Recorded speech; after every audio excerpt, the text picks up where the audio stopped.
Okay, punta po tayo ngayon sa how to finance your network sa page 6 ng ating mga delegate notes. May gastos din ng isang network, pero buti na lang pwede makatipid tayo sa ating network. At paano tayo makakabayad?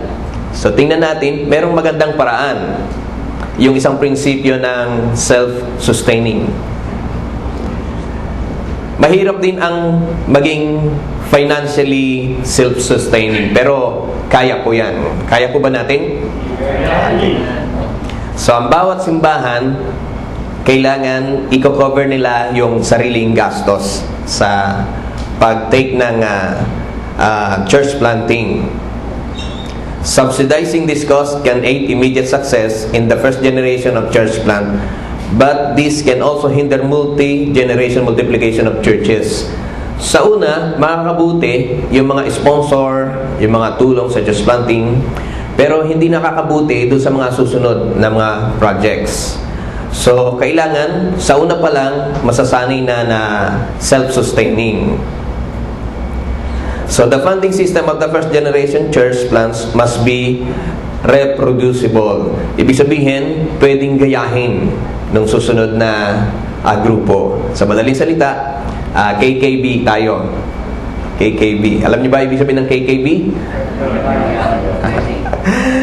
So, ano yung pwede nating matipid sa ating network para hindi masyadong magastos? Una, ay ang pagkain. So, para makatipid, lalo na sa enrollment fee, we suggest na huwag isasama yung gastos sa pagkain doon sa enrollment fee. Makakabawas yan. Ito yung mga option. Una, ay pwede sa turo-turo kumain ang mga attendees. Pangalawa, ay pwede magbaon. Katulad ng Sunday anniversary namin, kanya-kanyang baon kami. Kaya malaking naitulong, masaya. Iba-iba pa putahe. So, pwede natin gamitin yan. Subukan nyo, makikita nyo, masaya. KKB. So, pwede rin, pangatlo, magpaluto. Marami na rin akong nakita mga network at naranasan na merong isang nagluluto. Meron silang ina-assign. Yung pinaka-the best magluto. Pang-apat, pwede din yung network pwedeng umikot sa different churches para yung church, yan, siya yung minsan yung sumasagot doon sa pagkain. Or, pwede combination. Pwedeng, yung iba sa turo-turo, yung iba, baon, yung iba naman, may sarili silang cooker na dala-dala. Yeah. So, we can use, or you can use some combination of these above suggestions. So, alin dyan sa mga suggestion na yan ang pwede nating gagamitin. Pag-usapan natin sa ating grupo, which option will be the most matipid at mas madali po para sa inyo at epektibo na magagamit ng mga delegates.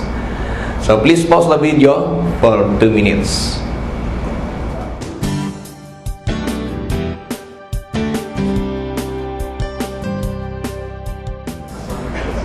Okay. So, siguro marami na tayong nagustuhan dito. Pero nais ko po, dalawa lang na ano yung plano ninyo patungkol sa sistema ng pagkain sa ating network. So, please pause the video for 2 minutes.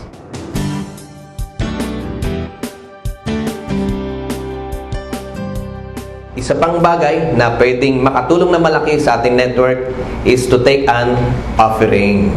So we suggest na bawat network meetings ay makukuha tayo ng offerings. And hatiin natin, pwedeng hatiin sa dalawa. Yung kalahati ng offering ay mapupunta doon sa church. Siyempre sa kuryente, sa mga gamit. Yan. Yung kalahati ay doon sa facilitator. Para hindi siya maglalakad. Baka mamaya uuwi pa siya ng La Union, niwan naman lang baon para sa pasalubong sa misis o sa anak niya. So, para hindi na magse-set aside ng amount para doon sa facilitator, mga certain amount, mas maganda doon na manggaling sa offering. Diyan po sa page 7 ng ating pong manuals ay nilista po namin ang lahat ng gastos na kakailanganin para patakbuhin ng network. Tapos titignan din natin paano sasagutin ang mga gastos na yan, saan kukunin. Pwede po bang tingnan natin? So diyan po sa gastos, number 1, coaches training. Sa coaches training, kakailanganin natin ang registration fee para po sagutin ang manual na kailangan natin dyan. At meron ding ibang pangangailangan like venue, so yan ang isang i-consider. Number 2, network registration fee. So ito po yung bawat church planting team ay meron silang network enrollment fee. Yan ang fee nila for the whole year. Minsan nilang gagawin yan sa 13 meetings, yan ang kanilang enrollment fee. So tingnan natin saan nila kukunin yan. Number 3, books. Kailangan ng Your Church Can Multiply, kailangan ng Bayanihan Church Planting Manual. Number 4, pamasahe to the network meetings. Ito maganda kung sa isang lugar ay malapit lang ang mga churches na involved sa inyong network, hindi kailangan ng malaking pamasahe. So kailangan i-consider yan. Pamasahe to the network meeting. Number 5, love gift sa facilitator. Saan magagaling? Paano natin susupply yan? Number 6, pamasahe din ng facilitator.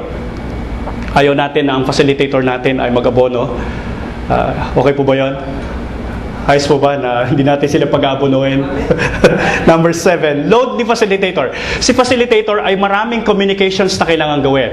Reminder, after ng meeting niya, may encouragement. So, ayaw din natin siya pag-abonohin ng load. So, saan kukunin? Tingnan natin, paano sasagutin? Diyan po sa inyong handout, may gastos and then sagot sa bandang kanan. Coaches training, registration fee for the materials, sasagutin ng bawat coach. So, hindi ng inyong denomination, para hindi malaking gastos sa denomination, sasagutin ng bawat coach. Number 2, yung network enrollment fee, kadalasan ang ginagawa natin ay 200 pesos. Ito po ay gagastusin 200 pesos per team. Gagastusin sa operations ng inyong network. So, hindi kasama yung pagkain. Pinag-usapan natin yung pagkain kanina. Sa load, sa ibang supplies na kailangan ninyo sa inyong network. Mas mabuti na merong ganitong registration fee kasi gusto nating madama nila yung bahagi nila. So, kung meron silang bahagi, ay pahalagahan nila to. So, mabuti na meron pong ganito. Yung amount, kung magkano, so we suggest 200, pero it's up to you para sagutin ang pagtakbo ng inyong network. Books, bibili ang bawat team leader at bawat coach. Pwede rin makatulong ang church sa gastos na ito. Pwede rin humiram. Marami na pong mga pastors na merong Your Church Can Multiply. So kung may mahiram, para bawas sa gastos, hiram na lang. Yung Bayanihan Manual na lang ang kailangan bilhin. Ito po, lahat ng materials natin ay nasa internet. So pwede rin libre. So pwede po nyong i-download from the internet yung Your Church Can Multiply and Bayanihan Manual. Yung pamasahe to the network meeting, KKB. Yata dapat KKB. KKP. Kanya-kanyang pamasahe. Okay? Love gift sa facilitator, saan manggagaling? Offering. Yun. Galing sa offering. Pinag-usapan po natin ito nung orientation na yung love gift sa facilitator manggagaling sa offering. Yung pamasahe ni facilitator, saan manggagaling? Sa offering din. Ang load ni facilitator ay galing din sa offering. Okay, so yan po ang ating mga gastos at paano sasagutin. Sa ating pong interaction, will this work para sagutin ang mga gastos? Yun, ayos, magaling. May problema po ba? Wala. Salamat po sa inyong tugon. Alam ko na bawat pangangailangan ay na-cover po natin. Mabigat po ba ito? Salamat, magaling. So, magkakaroon tayo ng mga networks na magiging self-sustaining. Buti na lang, bawat gastos ay masasagot. Pero ang pinakamaganda sa lahat ay meron tayong Diyos na handang tumugon sa pangangailangan natin pag ginagawa natin ang kanyang kalooban. Itong magandang pagkakataon para tayong lahat ay tumayo, hihilingin natin sa Panginoon na magkaloob siya para sa ating pangangailangan. Please pause the video for prayer.